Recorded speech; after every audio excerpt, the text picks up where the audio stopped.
And welcome back to Meeting of the Minds. We're back with our mental health series, and we're here with the great Gianni Ghione, great wrestler, University of Pennsylvania, and just all around great person. We've known him for a long time. Gianni, thanks for joining us. Yeah, thank you for having me. Absolutely. So we'll jump right into it. Talk to us about your story, what you've been through, what you've learned, and tips for other people. So where to start? I'd say probably the most prominent part of my story right now would be the period of time when I was in the intensive outpatient program. So I'll go through that. So basically, my sophomore year of college, I suffered a shoulder injury. And as a result of that, I started dealing with some like social anxieties and some like an occasional more severe like anxiety attack or panic attack. Because I was kind of going through an identity crisis. I was like, like who am I without wrestling, and what am I if I'm not an athlete? It's something that every high level athlete goes through at some point, whether it's when you retire or when you have that first bump in the road and you're just like, well, where am I now? What am I doing? So I kind of pushed through that and didn't really tell too many people. I was just kind of like, okay, well, this is something I'm dealing with. I'll be okay. So things kind of got a little bit better. I guess I went out a little less. I just kind of like kept to myself. And then in December, I finally got back on the mat. So I tore my labrum in September. So in December, I'm back on the mat. My first practice back, I was drilling. I took a shot and a kid's hip bone hit the back of my head. And I remember standing up and everything was just really fuzzy and disoriented. And I was like, this isn't good. I probably should probably should stop and get checked for a concussion. So I had a concussion, and I remember not thinking too much of it at the time. I never had a serious concussion. Every single one I had, I was like, I take 2 weeks off the mat, I get back, and then I'm fine.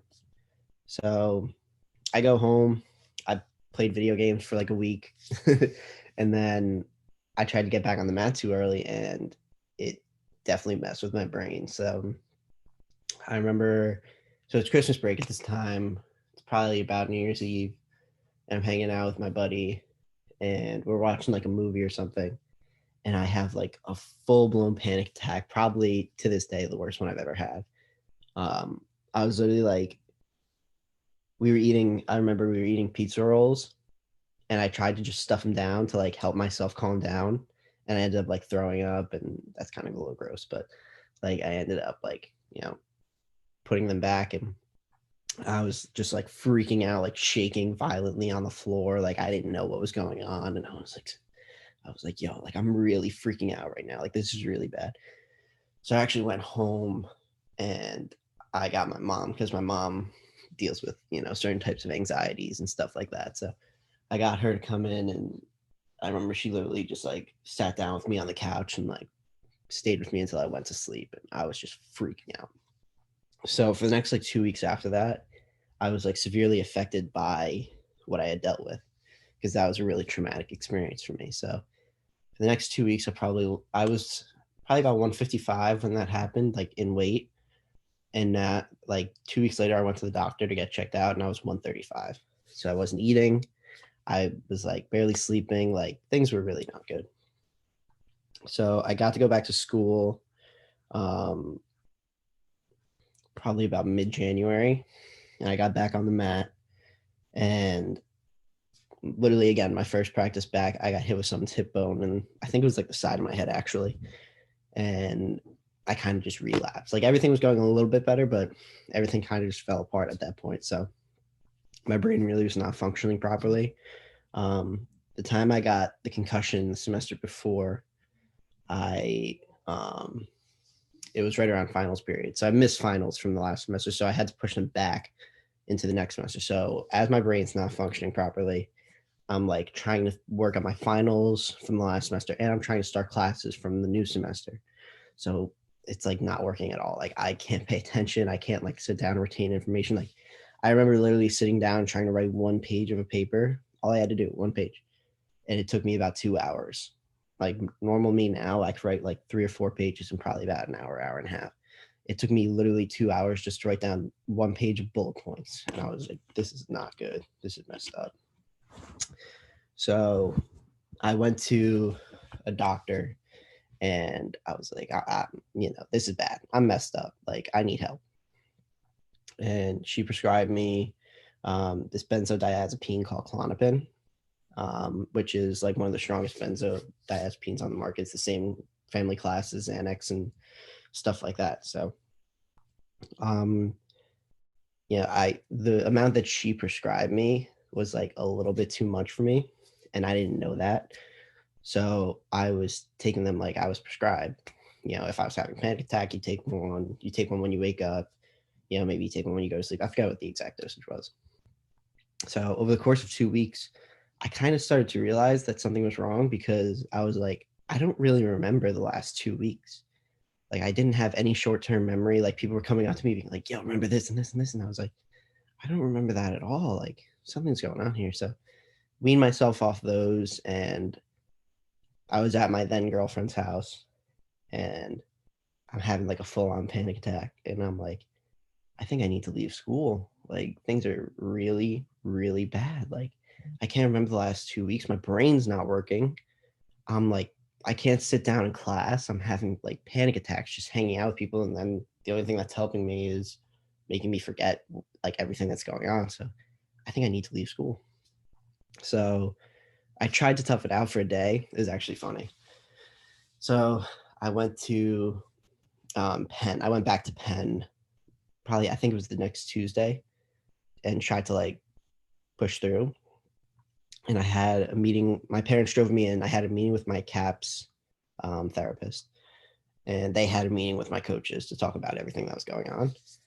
And I remember sitting down with my CAPS therapist and having a full-blown panic attack in the room with my CAPS therapist. So I was like shaking. I was like, I don't know what's going on. I need help. Like, I need to go to the hospital, because I was so like terrified of what was happening. So she was like, look, like, I'm like, I'll help you get to the hospital if you want to go to the hospital, but I don't think that's going to help you right now. Like, I think what you want is answers. And I think the best way to help you with that is to like have you leave school, because like you kind of like, you don't have anything to do in school right now. Like, you're behind on classes, like you can't focus, you can't really do school. So yeah, at that point, I called my mom. Actually, no, my therapist called my mom and told her, she was like, so we're going to take John to the hospital. My mom was like, what? Are you kidding me? So mid-February, super rainy day, we walked to the building on campus where you kind of take leaves of absences. Walked there. I remember so vividly just being like, that's probably rock bottom. Like seeing your parents super upset about what you were going through. Like, I could deal with it, but I hated seeing what it was doing to other people. So we left school that day, and then I joined the IOP, and I learned kind of everything I do now from there. Yeah, that's great that you're able to keep moving forward. And I know it's difficult. You brought up some good points there about one, how the physical affects the mental, right? Like sometimes it starts with the physical injury, and then kind of things start spiraling mentally, emotionally. Certainly a normal response. And then the other thing was the transition. So I'm taking notes while you're speaking. Transitioning from being a wrestler to being ordinary person, which we're all ordinary people to begin with, but now we feel more ordinary because we're not wrestling. So it's like we have that, like kind of almost like, where's the purpose? So yeah. Talk to either of those points, that transition out of wrestling, and also how the physical impacts the mental. Yeah. So, I mean, when I got that concussion, I was like pretty sure that I was never going to wrestle again, because I was like, if I get another, I was like super scared of having like CTE, and like super like scared of getting like traumatic brain injuries and stuff like that. Because, like if you have a concussion that does something that severe to you, like imagine what a really serious brain injury does. So I was like pretty much telling anyone who asked, I was like, yeah, my career's probably over. Like, I'm happy with what I did, but I can't deal with like more concussions. So I kind of had to just sit with myself and think back on my career, and kind of become content with everything that I did. I came up short in a lot of ways. Don't get me wrong. Like, I took second in the state, and then I never won states, and then like I never made it to NCAA. So there's a lot of goals that I never got to achieve. But when I look back on it, I still got to do a lot of stuff that people never get to do in their lifetimes. Really, really great wrestlers sometimes don't make state finals, and like I kind of had to sit there and not force myself, but kind of realize that I had a lot to be thankful for, and to sit there and pout and moan about things that didn't happen was kind of counterintuitive, because I was like, just because I didn't get to achieve what I wanted to doesn't mean like it was all for nothing. So, that transition period for me was really like difficult, because I kind of had to look at myself and be like, okay, well, I'm not a wrestler anymore. So I used to identify myself as a wrestler. Like, if you ask me, who are you? I'm like, Gianni Ghione. I'm a really good wrestler, or not really good. That's really cocky. I'm Gianni Ghione. I'm a wrestler. Like, I spent my life wrestling. I work super hard on it.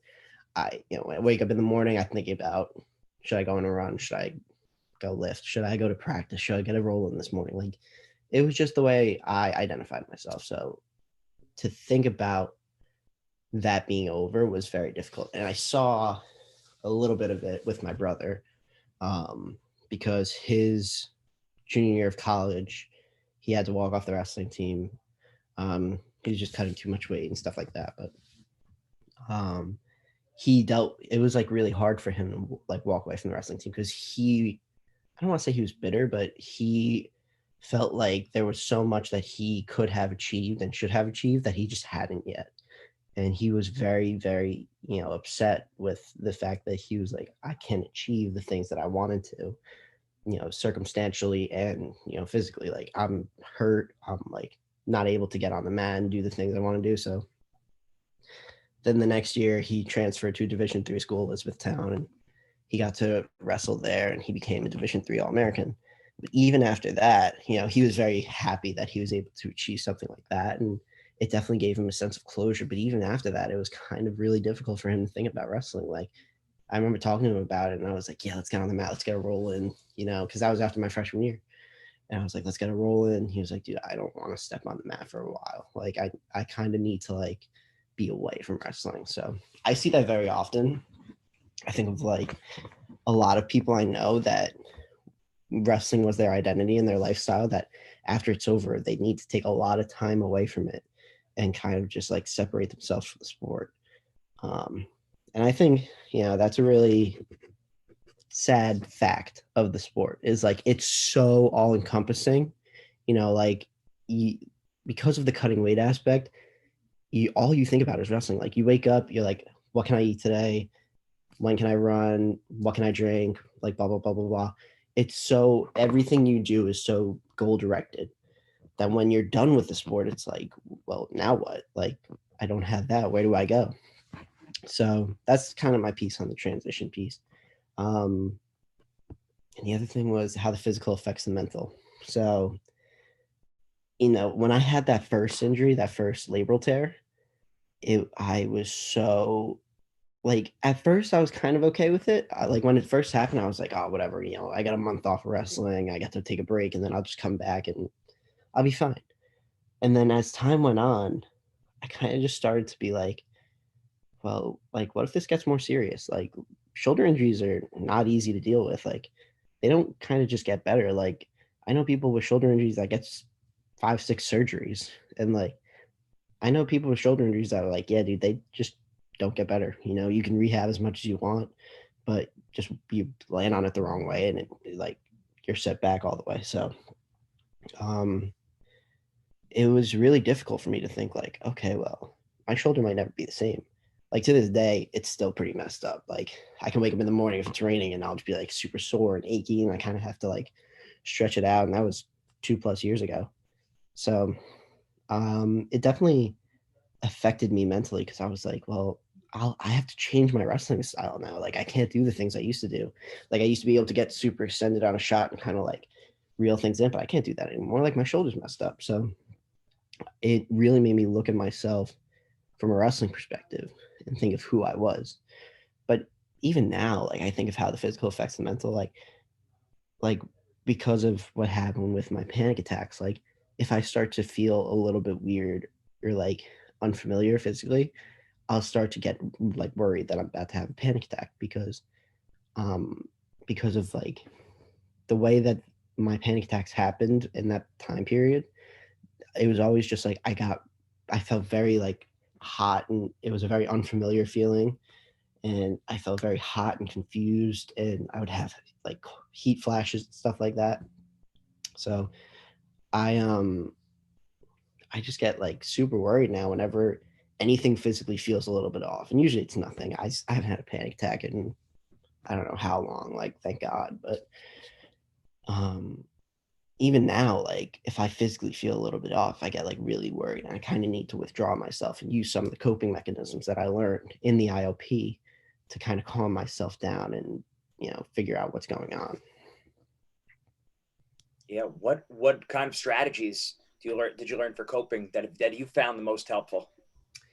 So for stuff like anxiety, I learned different stuff for anxiety and depression. Depression I've also dealt with. I've been open about that on social media.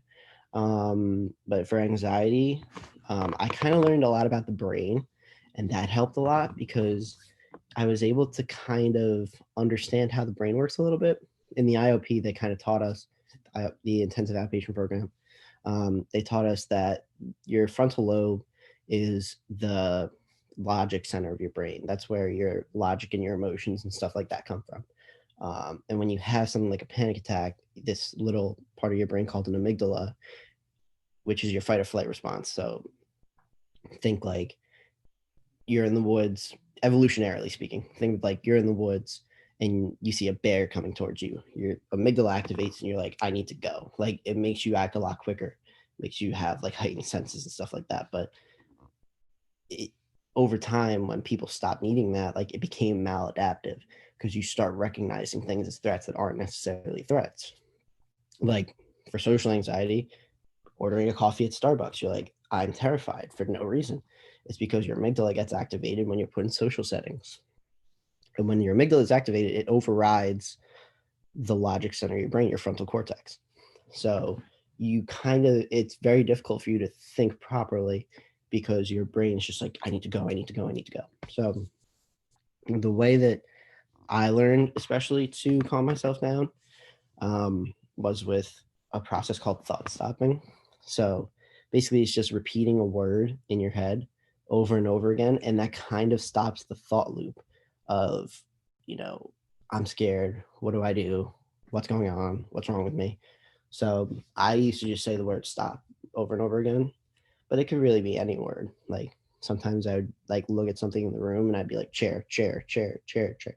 And eventually it calms your amygdala down and it allows your frontal cortex to kind of be like, okay, well, there's nothing really wrong here. Like I'm okay. Another thing was I used to draw a map of the United States with my eyes, because it activates parts of like your occipital cortex and stuff like that that kind of are involved in your motor cortex, and the brain's all, like combined. So like every part of it works together. So the more you can activate your brain, the more you can deal with a panic attack. So yeah, the thought stopping one you could do whenever. And the other one I learned was I would take my two hands and I would rub them kind of like this on my legs, because that activates like your sensory motor cortex, which is part of your motor cortex. Um, and that works in calming down your amygdala and activating your frontal cortex. So basically, I did a bunch of stuff because you like there's no way that you could activate just one coping mechanism and be fine during a panic attack, especially. So I kept learning new things, and like things like mindfulness, being in the present moment, doing like body scans of my own, like thinking about like, okay, how do my toes feel, then how do my feet feel, how do my ankles feel, how do my legs feel, like my calves, my knees, my like working all the way up the body, and just like sitting and thinking about how I feel and where the problem really is coming from. And usually it's just mental, but sometimes it's also physical, like you know symptoms of an anxiety attack can be a racing heart, or like your fingers feel kind of numb or like itchy or sweaty or whatever. So a lot of times being able to isolate where the problem is very beneficial. Definitely. No, that's great stuff right there. And like you said, it's a full assault on it. It's the mind, it's the body. It's not just looking at one particular strategy as like a magic pill or silver bullet, whatever you want to call it, but using multiple things that could help you. Mm-hmm. Yeah, for sure. And honestly, that's the way it is for a lot of stuff, even like depression. Like I've dealt with depression before, and I've been open about that. And if I went out and I had fun with my friends, that didn't cure what I was dealing with. You know what I mean? Like it took a lot more than just one thing to be going well for me to feel right. So it really took me going out and kind of being open with, hey, I'm dealing with this and this and this, and I need help, and I'm going through it pretty much. Like I opened up a lot to my friends and my family, and I was like, I've been suicidal before. I don't know if that's a little dark, but I've been suicidal before, and like I kind of need support right now because I'm not feeling right. And the difference I think between anxiety and depression is that anxiety, when you have it, your brain and your body are just like, I need to get out. I need to get out of this. I need to feel better. I'm terrified, and everything just needs to get better. When you're depressed, it's the polar opposite. You're like, I want to stay in this. Like, I don't want to leave my room. I want to lay in bed all day, and I want to, watch TV and eat, Pringles, and just, I don't want to like interact with anyone. I kind of just want to stay here. And I think from what I've dealt with, depression is harder to deal with because everything in your body is just like, I don't want to get up. I don't want to get better. Nothing will get better. I was talking to um, someone who worked for the Penn Gazette, and he was like, the difference between depression and sadness is that when you're depressed, it's not just sad. You're sad and you're apathetic and you think that it will never get better. With every single cell and fiber in your body, you think it will never get better, no matter what you do. So depression takes a lot longer to deal with, for me at least, in my experience. Some people are anxious for their whole lives, but in my experience, depression took probably 4 or 5 years to deal with. Because when I felt it, I was just like, you know what, whatever. I'll just stay in my room and I'll lock my doors and I won't clean up after myself and I just won't see my friends and stuff like that.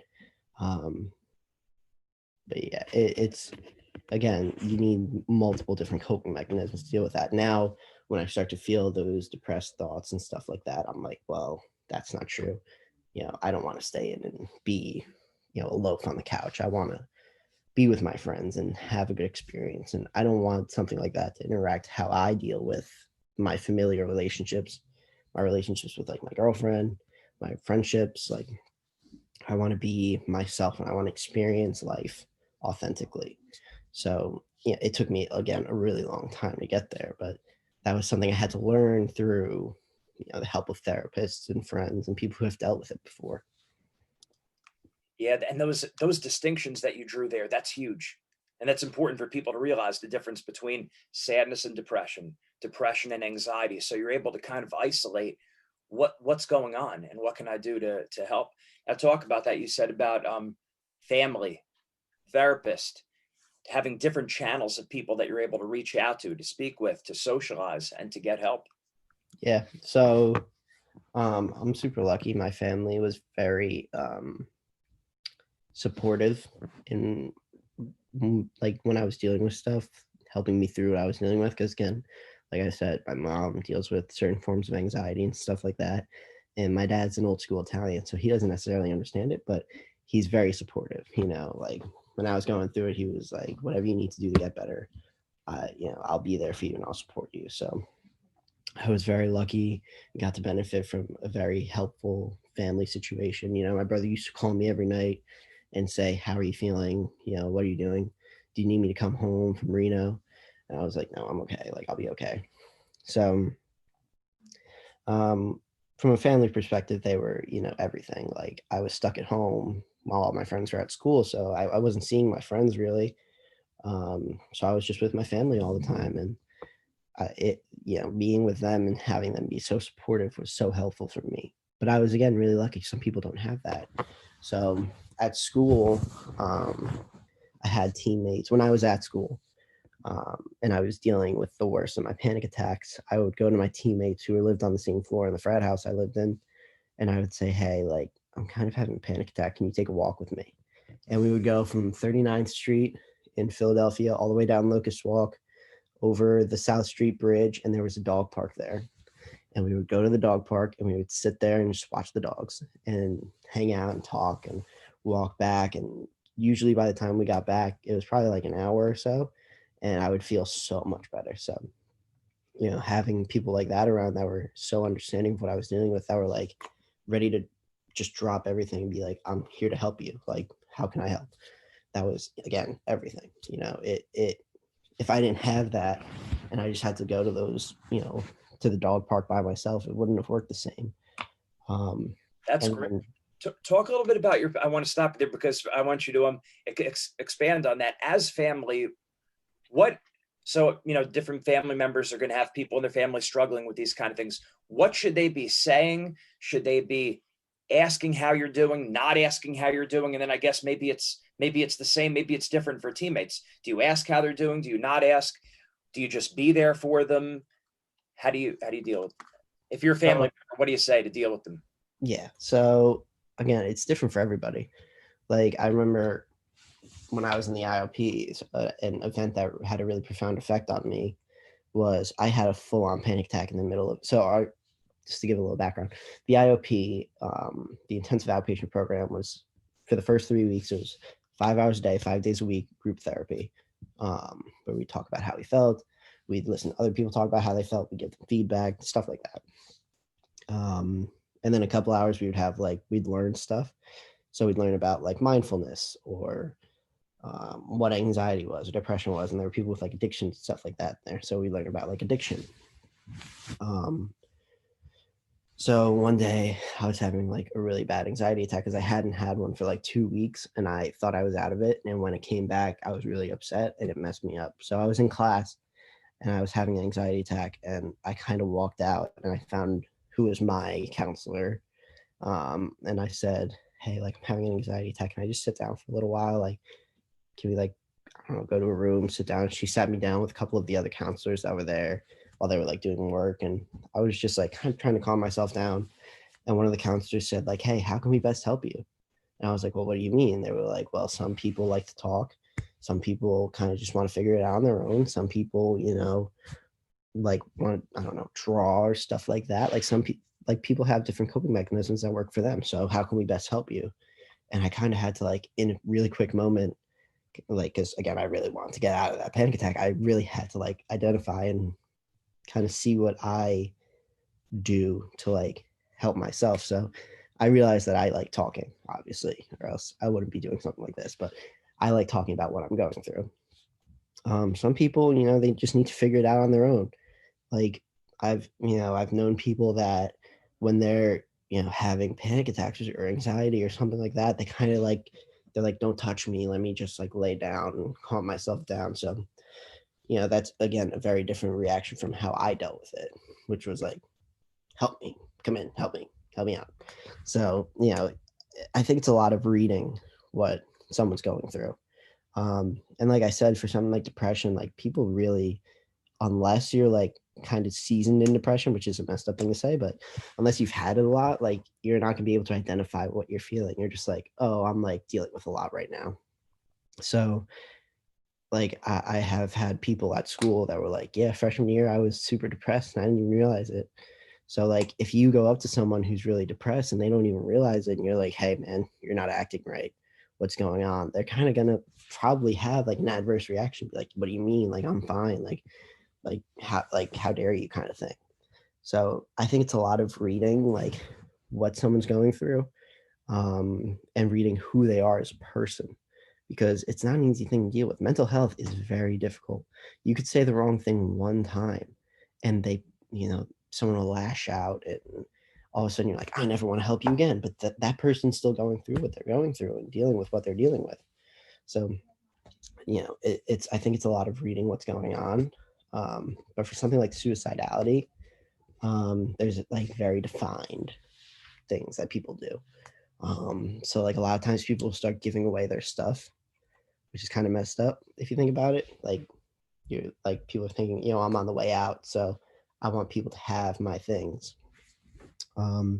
People start giving away their stuff. They'll start withdrawing a lot more. They'll stop talking to people as much. They'll kind of like deal with themselves, and they'll be like, they'll lock themselves in their room for all hours of the day. And it's kind of like it in the moment, it probably doesn't seem like anything, but when you look back on it, there's very defined and apparent things that people do when they're dealing with, you know, being suicidal. So I urge people, if they're dealing, or if they have someone that's in their life that's important to them, they think might be suicidal, I urge them to read up on what those things might be. You know, if someone comes up to you and is like, hey man, I want you to have this, like, this really important thing to me, kind of be like, okay, well, why? Like, what do you, why do you want me to have this thing that I know is really important to you? So I would definitely just read up on like what the warning signs could be.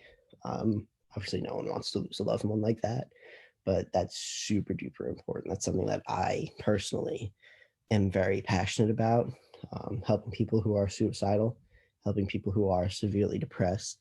Um, and I think at a base, it starts with the people that are closest around them being able to help.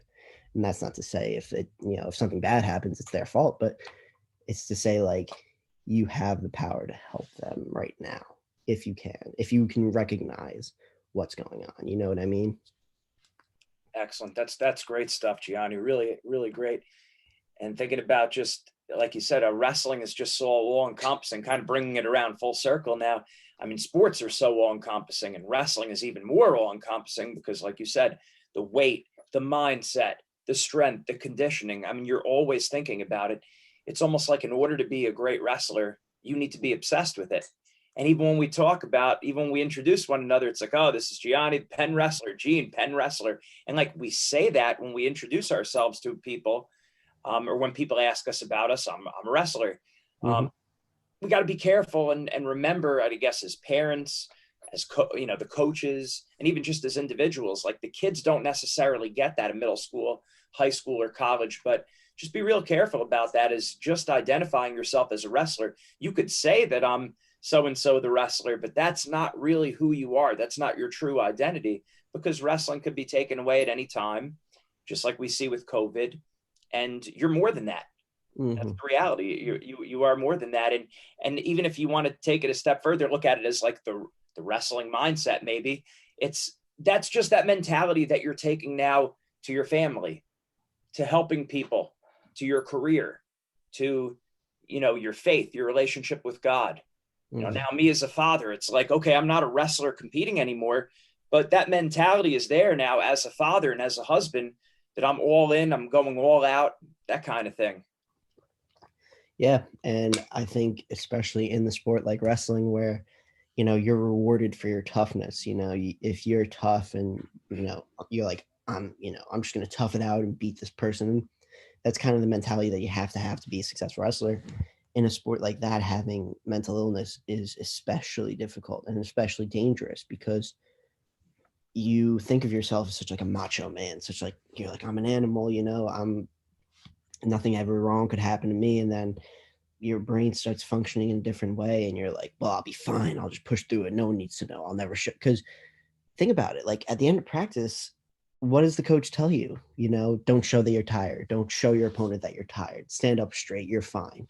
You know, so having, you know, been in a sport like that, again, where it's all encompassing, and it becomes really hard to blur the lines between wrestling mindset and like a lifestyle mindset. Like, you know, that, you know, I'm tougher than everybody and I'm never going to break and stuff like that. Yeah, that's great for wrestling. That'll help you get far in the sport, but you need to be able to separate that from real life. Where if you're dealing with something that's super serious and super, you know, heavy and all encompassing, like mental illness, you need to be able to open up about it and tell people. You know, it, like I always say, like the best thing I ever did, probably in my entire life, was tell people that I was dealing with something. Because if I had never done that, who knows where I would have ended up. You know, if I was dealing with panic attacks and I would just kind of like shut myself out, and I was like, I'll, you know, I'm never going to tell anyone about that. Um, Thanks. Sorry, my dad just dropped something off. Oh. Like if I was dealing with something like that and I never told anyone, I kind of just lashed out at everybody.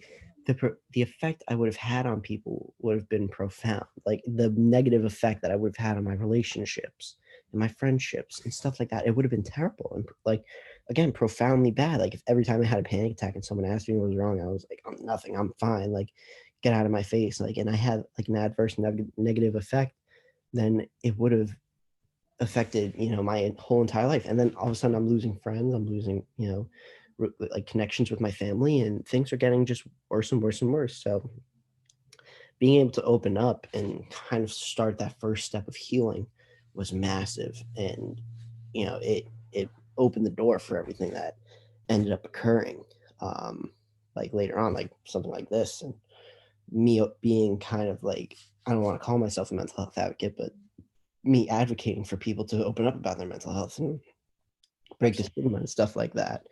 And again, that even wouldn't have started if it wasn't for people like Tyson Fury and Kevin Love and people who opened up about mental health struggles that they were dealing with that were also high functioning athletes that are like, yeah, man, like Tyson Fury is a world heavyweight champ. He's one of the best boxers of all time. And he's coming out saying, I've dealt with, addiction, suicidal tendencies, eating disorders, depression, anxiety, panic attacks. And like hearing that, I was like, oh my God, like, I'm not alone. So that's a lot of in what I do is I try to just tell people that they're not alone, because being alone is like the worst thing that you could feel when you're dealing with something like that. Right. You got to know you're not alone and that other people have gotten out of this. There is hope. Those are all very big. And it's funny what you're kind of saying before there about, that mentality as a wrestler of being macho, but sometimes we don't examine what we're like, how that looks in life in general, because even if we're a hardcore tough wrestler, you know, pedal to the floor, Iowa style grinder, you still have a technique coach that you're going to, that you're expressing your vulnerabilities to. I'm not finishing my front headlock. I'm not getting out on legs. I don't know what to do in this situation. So we do that in wrestling. And then with strength, almost no one does the strength training for themselves, especially nowadays. It's you have a strength coach, and the strength coach says, yeah, your back is weak. Or your athletic trainer is saying, yeah, you got to rehab your shoulder. So we're getting help. We're asking help actually from a lot of people, even when we're super tough with our nutrition. You have your nutritionist, even like us as mindset coaches, like we're saying, okay, here's your pre-match routine. Here's the predator and prey mindset. You focus on what you control, forget about what you can't control. So we're getting help from a lot of people as athletes. Don't think that with mental health it should be any different. If we're struggling, you talk to a therapist, you talk to a counselor. That becomes your mental wellness coach, just like you have your strength coach, your nutrition coach, your technical coach, your mindset coach. Here's your mental health and emotions. Yeah, I mean, it's like I always liken it to something like that. Like you would never, if you were struggling finishing a high C or sweep single, you would never just be like, you know what, I'm just gonna figure it out, I'll be fine. But because of the way that the sport of wrestling is, where you are directly rewarded for how tough you are. If you are tough, you will win matches. That's how it is. Like there's a direct correlation. It's so hard to deal with mental health, and you think of it in a way that you shouldn't. Like you think of it as it's something I need to tough out and make myself like get through, because I'm tough and I'm a wrestler and I can beat anything if I'm just tough. But you should be thinking about it more like technique, where I'm dealing with something that I don't quite understand and I don't quite know how to deal with. I need to talk to someone about it, because this isn't something I'm well versed in. Again, like if you're not finishing your shots, or if you're, bad on bottom or bad on top, you go to your coach, you go to someone who's really good in that position and knows what they're talking about when they ask talk for help. And ask for help. Exactly. But people think about it in a different, like, I know it from like personal experience, and I know from people who have told me, hey, like I thought about it the wrong way. Like I was dealing with something that was really severe. Like people who have told me, like I was depressed for a whole year and I thought that I could just tough it out and make it through, and I thought I would be fine, but it wasn't the truth. Like they had to go talk to someone like a technique coach. they had to go talk to a therapist. They had to go talk to somebody and open up about what they were dealing with before they could kind of affect the things that they were like going through, before they could have an impact on what they were dealing with. Right. I would love to see that mental shift happen for everyone, that we look at it as being a grinder and toughing it out doesn't mean going it alone. Toughing it out means I'm going to see the therapist once, twice, even 3 times a week if I have to. And if for some reason it's not working with this therapist, I'll see someone else. I'll go to the school counselor. I'll call up the psychologist. I know it's tough when you're in, when you're in those low areas to get that energy to act. But if we want to look at it as a grinder, mental toughness, yeah, being tough is asking for help every day, multiple times a day if necessary. That's how I'm going to grind it out. Toughing it out is asking for help, reaching out to my parents, reaching out to my friends, being willing to be vulnerable, searching mental and emotional health on the internet, being open about my struggles. I would love to see that become the attitude associated with toughing it out for mental health. I'm sure it's tough, easier said than done.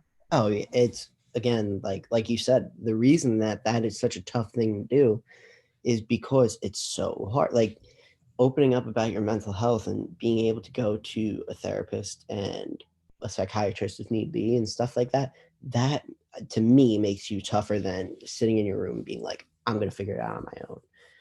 To me, it's so hard for a lot of people to be like, you know what, something to identify yourself, something is wrong and I need help, or else like things are going to get worse. Like, you could sit in your room all day and make depression grow. You know what I mean? Like, you could make it get worse on its own, or you could call a therapist and talk to someone, or you could call your friend and be like, hey, like, I might not be right. Like, I need help. And to me, that's the toughest thing a person can do, is open up about stuff. I don't necessarily think it was tough for me to, kind of start talking about my mental health and stuff like that. But a lot of people have told me, like, for them, being open is like the hardest thing in the world. Like, vulnerability, humility. Yep. I think of like Matt Valeni, who was a 2-time national champ, star wrestler, one of the best pen wrestlers to ever live. And he, whenever I open up about something, he always called me really brave, and I'm like, I don't think this is brave. Like, to me, it's really not. It's just me opening up about what I've dealt with. People do that all the time. Like, you see like the weight loss people on Instagram and Twitter and stuff like that, and like they're opening up about things they dealt with, and they, it's the same thing. So I don't necessarily think that it's brave. I just think of it as like necessary. Like, I need to do that to help people. But he literally told me the last time I did an interview with Penn Gazette, he was like, it takes me days just to say that I'm struggling with something, or like not even struggling with something. He said, it takes me days to say that I'm stressed about something. And I was like, that's such a different mentality from what I have. Because, well, now, like back in the day, it was probably different. But, it's, I think, the toughest thing that a person can do is take that first step and say, I'm not right. I need to get right. Let me go figure it out. Let me go talk to a therapist, talk to my counselors, talk to an advisor, talk to someone you're close with, your family, your friends, someone. There's someone out there that wants to help you. Absolutely. Oh, great, Gianni. Excellent. And you're right, because it's, you could be the person you gut out a 3.5 hour practice, run a marathon. And you know what? Those things really don't compare to the mental toughness of being vulnerable, asking for help, saying, hey, I need you. Can you help me? That humility. Sometimes that's much more mentally tough than gutting out a hard workout or winning championships or coming back and taking third. Those things are all great. But in my mind, and I know a lot of people see it this way, and it really is the way it is, but asking for help, being vulnerable, that makes you more of a man or woman, whichever you are, and makes you more mentally tough and makes you stronger. So thank you very much, Gianni. Great information.